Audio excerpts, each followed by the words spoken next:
Meu nome é Karina, sou advogada, especialista em Direito do Trabalho e Processo do Trabalho e hoje falaremos um pouco mais a respeito da reforma trabalhista. O que mudou? Vem comigo! Hoje nós falaremos a respeito de férias. O que será que mudou a respeito desse tema? A reforma trabalhista trouxe mudanças muito importantes, tanto para o empregado quanto para o empregador. A CLT traz, entre os artigos 134 a 138, o período de concessão e época das férias. O primeiro artigo citado, o artigo 134, tiveram mudanças muito importantes, relevantes realmente. O seu texto principal, o caput, manteve, que prevê o seguinte, que após o período de 12 meses de trabalho, o empregado fará então jus ao período de gozo de férias. Qual que é o período de gozo de férias? Como ele pode ser concedido? Aí que vieram as mudanças. O parágrafo 1º, com o antigo texto da CLT, previa o seguinte, que o empregado poderia, em casos excepcionais, ter o seu período de férias fracionado em até 2 períodos, nunca inferiores a 10 dias corridos.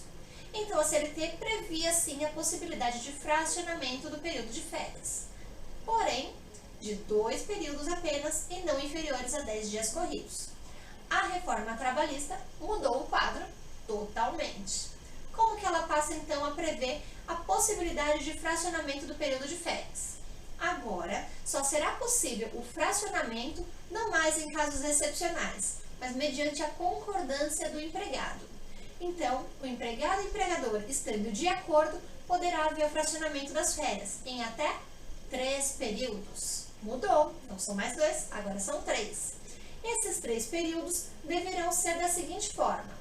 Um deles não poderá ser inferior a 14 dias corridos.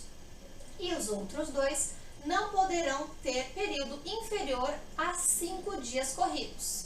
Então, vamos lá, retomando. Antes, poderia ser fracionado em 2 períodos, nunca inferiores a 10 dias corridos. O novo texto, trazido pela reforma trabalhista, passa a prever a possibilidade, desde que, de comum acordo entre empregado e empregador, o fracionamento das férias em 3 períodos, um dos quais não será inferior a 14 dias corridos e os outros 2 não inferiores a 5 dias corridos. Essa reforma, ela tem muita coerência e traz uma possível inspiração da Convenção 132 da OIT. O artigo 8º dessa convenção já previa a possibilidade do fracionamento desde que um dos períodos não fosse inferior a 2 semanas corridas, o que chega muito próximo ao novo texto trazido pela reforma, de 14 dias corridos, portanto. Com relação ao parágrafo 2º, também teve mudança. Qual? Ele foi totalmente revogado. O parágrafo 2º previa que empregados com idade inferior a 18 anos e idade superior a 50 anos teriam direito ao gozo de férias em um único período. Isso mudou. Agora, o período de férias desses empregados também poderá ser fracionado, de comum acordo, em até 3 períodos, um deles nunca inferior a 14 dias e os outros 2 não inferiores a 5 dias. Outra alteração trazida pela reforma trabalhista, a CLT, com relação às férias, refere-se aos empregados que trabalham em tempo parcial.